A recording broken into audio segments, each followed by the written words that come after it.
Hello everybody, Linda here. How is everybody doing? I'm doing much better. I'm coming down to the last 2 weeks, hopefully, of this neck brace situation. The good part is that I'm only having to wear it just a few hours a day now, and in a couple weeks I think I'll be out of it altogether. Everything seems to be doing well. We'll see. Now, let's get to what I've got here on the desk. These, if you've seen a few of my videos in the past, you know these are master boards or master cloth.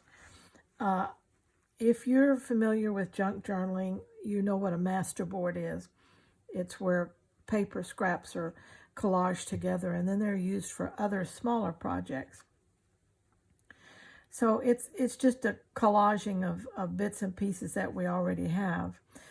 But we can do the same thing with our fabric scraps and build ourselves something really beautiful.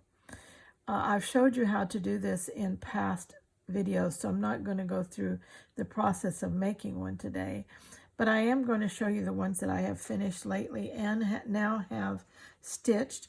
I machine stitch these because I want a tight, like a quilting base to them, but if you wanted to hand stitch it, you could certainly do that too. It's a fun way to use what you already have, and trust me, once you start making these, you want to just keep on making them. They're very, very addictive. So what is a master cloth? Think of it as a collaged base fabric. It's made from your leftover scraps, trims, bits of lace, and instead of gluing paper, we're stitching fabric onto a foundation. Usually something like muslin, canvas, an old sheet, and in my case, I like to do it on batting, a thin, lightweight batting. Once it's done, you say, well, what do you do with it once it's done? Well, you cut it into patches or journal covers. You use it in your textile art. You add slow stitching or embroidery to it and it itself becomes a piece. You can just hang it as a piece of textured art, just like it is. It's just a variation of a mixed media masterboard. You do whatever you want to with it. If you've been around for a while, you've seen that I've cut butterflies, hearts, all kinds of things out of these and use them for other things. Now, I also make some of my different, let's see if I have any of them now. Right now I don't. But I make my little giveaway little button coins out of them too. I just cut them out, embellish them. That's easy. Once it's really fast. Once these are made and cut out, then it's just a matter of sewing around them and they're done. But you don't have to have fancy supplies. You just need a bunch of scraps. Let's look at some of these a little closer. Let me bring you up. You can see that this is just collaged pieces of fabric, different textures. I've got some scarf fabric in here, and then I have some decorative yarn and some loose threads thrown around in there too. Okay. You need something to sew it onto. In my case, I use batting. So you need the base fabric, you need the fabric you're going to collage, then you need some extra bits of lace, ribbon, things like that, threads. I use a sewing machine, but you can hand stitch it, okay? Now,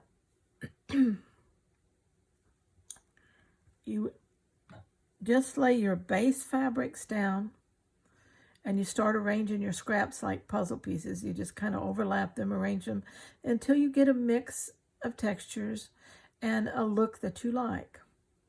I like to start with the bigger pieces and then keep layering and layering. You can layer several layers. Whatever goes through my sewing machine is is doable here. Isn't this one pretty? What a gorgeous color that is. All right, now here's some bigger ones. If you want a more cohesive look, you can stick to a color palette. You can see here that this is blue and red, and this is the peaches. In here, these are pretty much, you'd say, blue and peach. Now these are varied, more bohemian and wild. You mix everything up. Florals, plaids, lace, denim, anything that you want to put in here. Now remember, this isn't perfection. This is collaging scraps. There's no way to perfect it. It's arranging it like you want it, the look that you want. If you get the look that you like, you're successful. Once you get everything down, then it's time to secure it. I use a sewing machine and I use a wave stitch. You can see that back here. I sew it fairly close. If you were doing it by hand, you would want to put your rows pretty close, because you don't want the smaller elements to be falling out when you cut out the things that you want to use it for. You don't have to sew every teeny little bit of it, because when you cut something out to use it on something else, you're aware that something might work its way out the edge, so you're careful. And then by the time you get it sewn onto what you're going to use it for, it's secured again. I use a layer of lightweight tulle on top. That holds everything together for me. Once I get it collaged down, then I put a very cream color. Let me see if I can find it here. Yeah, I use this roll of cream colored tulle. You can see how fine it is. So it allows the colors to come through undistorted. I like that. Now, some people will put a lightweight fusible webbing or stabilizer underneath, and then work on that and iron that first layer down to that. But I don't like that, because it really doesn't help except on that bottom layer, because as you start layering up, nothing else is stuck to that. So I would rather lay it up and then put the tulle over it, pin it securely, sew it, and then once that's done, it's there. Here's the next one, which is again in bohemian theme. These look a lot different once they're sewn down than they do when you're actually creating them. The colors don't come through as well, and the tulle looks like it's going to cover up the color, but it doesn't. Once you get it sewn tight down, all the colors come up nicely. Once it's stitched, you can go wild with textures. Now, once you cut these out to do whatever you want to do with them, now you can still add lace, anything, sequins, beads, ribbons, whatever you want to do. If it requires more embellishment, you can certainly do that on top of this. You can do fancy embroidery. It looks beautiful when mixed with these. And another thing that makes it so much fun and addicting is that no two will ever be the same. You will never get the same master cloth twice. Believe me, it doesn't happen. If you want to make some journal covers, you could see how beautiful these would be for journal covers. Okay. Look at this one. Definitely a bohemian theme here. Look what a beautiful journal cover that way would make, or just a book cover for anything. Fabric postcards, tags, pockets, wall hangings. Or use it for laying out another something else on top of it. Your creativity is only limited by your imagination, really. Okay, now if you can do this, you can eat up a lot of scraps that you have around. Those of you that are always plagued by too many scraps, this eats up a lot of them, believe me.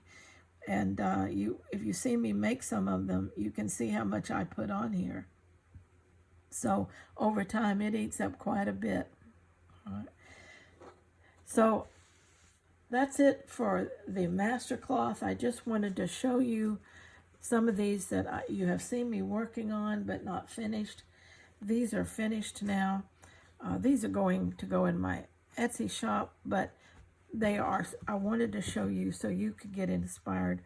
If you've got scraps and you like to do something like this, well, you can make your own master cloth. How beautiful they are, okay? All right, till next time, you stay scrap happy. And let me know, are you going to make a master cloth?